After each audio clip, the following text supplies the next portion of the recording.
Because of the lack of information available about the specific wave of immigration, we've chosen to tell you all about the story of one man. Many people from India wanted to move to South Africa in order to find better jobs and living standards in the beginning of the 19th century. One of these immigrants happened to be a man by the name of Mahatma Gandhi. And I am white power. The position of Indians in some of the cities in South Africa were really bad. They were compelled to pay a poll tax of £3.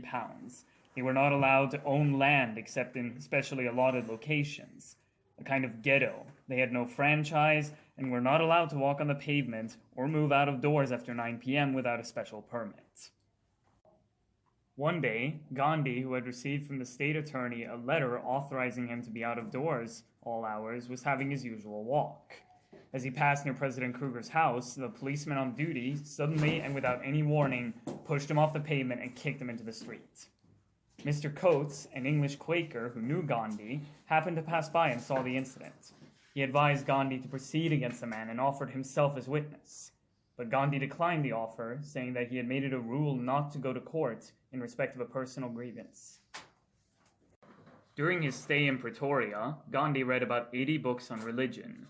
He came under the influence of Christianity but refused to embrace it. During this period, Gandhi attended Bible classes.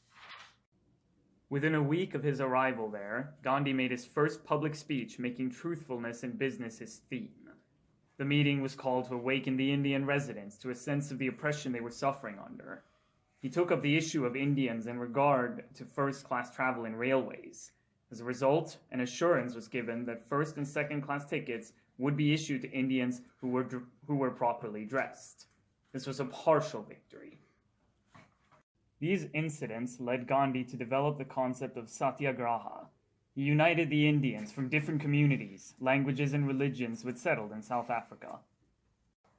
By the time Gandhi arrived in South Africa, the growing national perpetuated by the white ruling authorities and the majority of the white citizenry, anti-Indian attitude had spread to Natal, now KwaZulu-Natal. The first discriminatory legislation directed at Indians, Law 3 of 1885, was passed in the South African Republic, or the Transvaal. 2 bills were passed in the following 2 years restricting the freedom of Indians severely. The Immigration Law Amendment Bill stated that any Indian had to return to India at the end of a 5-year indenture period or had to be re-indentured for a further 2 years. If he refused, an amount of £3 annual tax had to be paid. The bill came into law in 1895.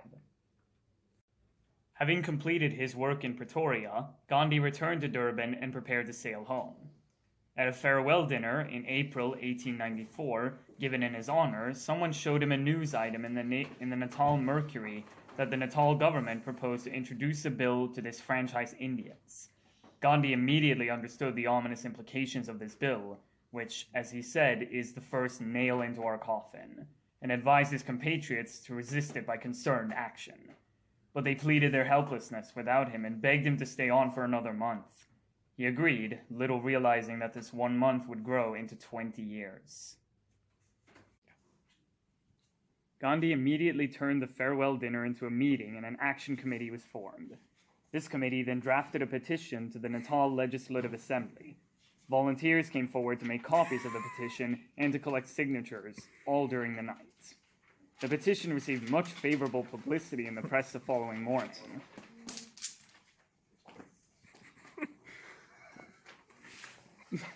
The bill was, however, passed. Undeterred, Gandhi set to work on another petition to Lord Ripon, the Secretary of State for Colonies.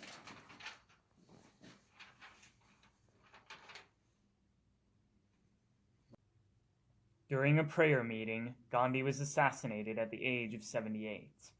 He was shot at point-blank range 3 times.